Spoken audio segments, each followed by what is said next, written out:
What's up, KAG? Paano kung every sahod, hindi ka nag-iisip, hindi ka nagtitrade, wala kang diskarte? 500 pesos lang tuloy-tuloy sa loob ng 4 na taon. Ang tanong, yung simpleng habit na to, kaya ka ba payamanin?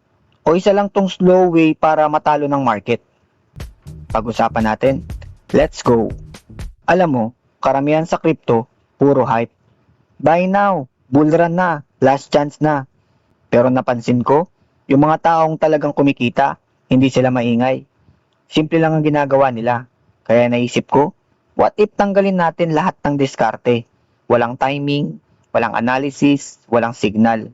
Ipon lang, 500 kada sahod at diretso sa Bitcoin for 4 years. Hindi siya sexy, pero totoo. Pag-usapan natin to kasi ito yung tanong na hindi sinasagot ng marami. Kung tamad ako mag-aral ng trading, may chance ba ako kumita sa crypto?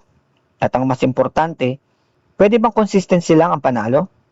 Ano ang strategy? Ang ginagawa dito, DCA or Dollar Cost Averaging. Ibig sabihin, hindi mo hinuhulaan ng presyo. Bibili ka kahit mahal, kahit mura. Same amount, same schedule. Halimbawa, 500 pesos every sahod. Sa isang buwan, 1,000 pesos yun. Sa isang taon, may 12,000 ka. Sa 4 years, may 48,000 total investment ka. Simple math lang. Pero dito napapasok yung interesting part. Bitcoin 4-year cycle. Hindi ito theory lang. Historically, si Bitcoin, umiikot siya roughly 4-year cycle. Tingnan natin. Noong 2017, bull run, from around $1,000, umabot siya ng $20,000. Noong 2018 to 2019, noong bear market, bumagsak siya hanggang $3,000. Noong 2021, bull market ulit, umabot ng $69,000. Tapos nag-crash ulit, bumalik ng $16,000. Napapansin mo? Paulit-ulit.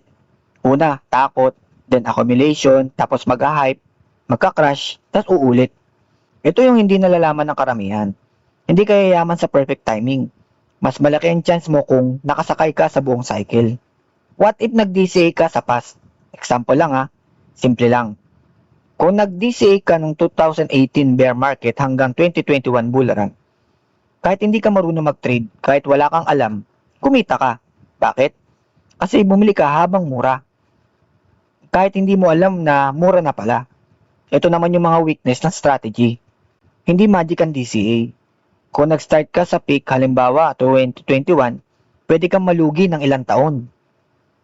Kailangan mo ng patience, hindi ito 3 months na kikita ka. Emotion killer ito, kasi bibili ka kahit bagsak ang market. Tanong, kaya mo bang bumili ng Bitcoin habang lahat ng tao sinasabing patay na ang crypto? Bakit 500 lang? Ito yung pinaka-underrated. 500, maliit. Pero psychologically, kaya mong isustain. Hindi ka matatakot, hindi ka mapipilit mag-panic sell. Consistency is greater than laki ng kapital. Bakit simpleng platform lang? Hindi mo kailangan ng complicated setup. Mas importante, madaling gamitin, consistent ka makabili, hindi ka tinatamad. Kasi kung complicated, titigil ka rin. Kung ngayon ka magsisimula, kayang bang gawin to for 4 years? Walang results for months? Minsan taon pa. Itutuloy mo pa rin ba? Kung hindi, baka hindi DCA ang problema. Ikaw. Future possibility. Realistic, hindi hype. Hindi ko sasabihin na yayaman ka, pero ito ang reality.